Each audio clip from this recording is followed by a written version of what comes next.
বন্ধুরাতে চলে আসলাম আবারও একটা নতুন রেসিপি নিয়ে। এই গরমে হালকা পাতলা দুর্দান্ত স্বাদে শুক্তো ডাল। তো বন্ধুরা আজকে একটা, সবাই তো তিতো খেতে চাও না, তাহলে এইভাবে একবার ডাল বানিয়ে দেখতে পারো। বাচ্চা বুড়ো সবারই ভালো লাগে খেতে। তো শুরু করবো আজকে। দীপা রান্নাঘরে স্বাগত জানিয়ে আজকে ভিডিওটা শুরু করব। আর ভালো লাগলে অবশ্যই কমেন্টে জানিও। আর আমার নতুন পুরনো বন্ধুদেরকে অনেক অনেক ভালোবাসা। আর একটাই অনুরোধ, আমার ভিডিওটা স্কিপ না করে দেখার জন্য অনুরোধ রইল। তো দেখতে থাকো, শুরু করব।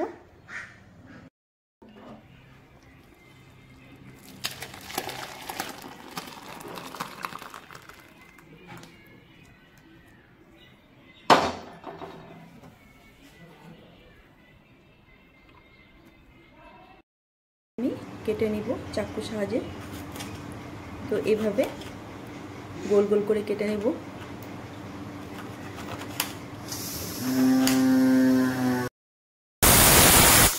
তো করলাটাকে এভাবে কেটে নেব।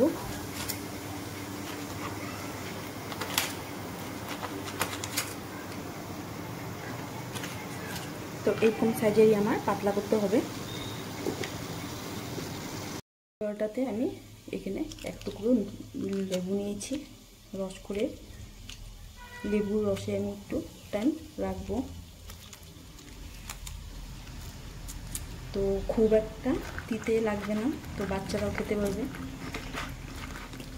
আর এখানে নিয়েছি আমি আদা আর রাঁধুনি। তো এটাকে আমি একটা পেস্ট বানিয়ে নিব। এখানে আমার ডালটা দেখবো, দেখো ডালটা সিদ্ধ হয়ে গেছে। আমি আধা মগ দিব গরম জল। তো এখানে আমি একটু কাটা দিয়ে নিব।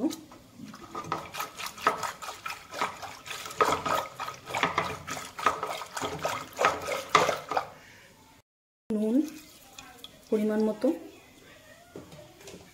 তো এটাকে একটু আমি গরম করে নিব। দিয়ে দিব হলুদ গুঁড়ো।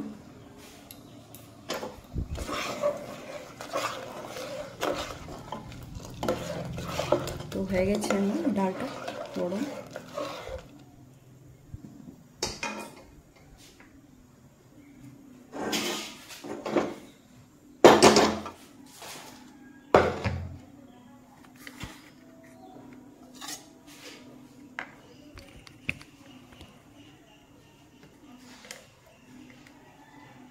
এখন একটা আমি কড়াই বসিয়ে দিয়েছি। কড়াইটাকে আমি লেবু দিয়ে মাখিয়ে রেখেছিলাম। তো এটা ভালো করে আমি ধুয়ে নিব। দিব কড়াইতে তেল। কড়াইতে হলুদ লবণ মাখিয়ে নিয়েছি। তো এটাকে আমি ভাজা করে নেব। এটা উল্টিয়ে দেখবো।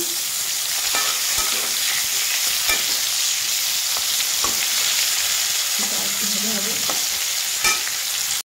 আমার করলাগুলো ভাজা হয়ে গেছে, তুলে নেব। দেখো লাল লাল করে ভেজে নিয়েছি।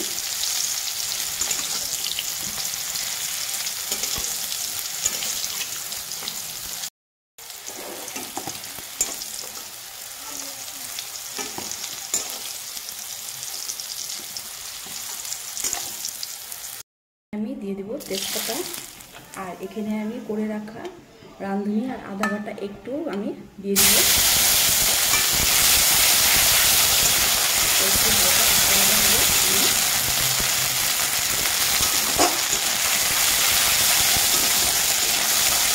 তো একটা সেন্ট বেরিয়েছে খুব সুন্দর। দিয়ে দিব ডালটা।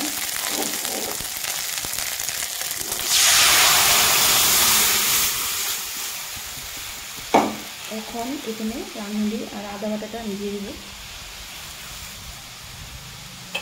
আর এখানে ভেজে তুলে রাখা করলাগুলো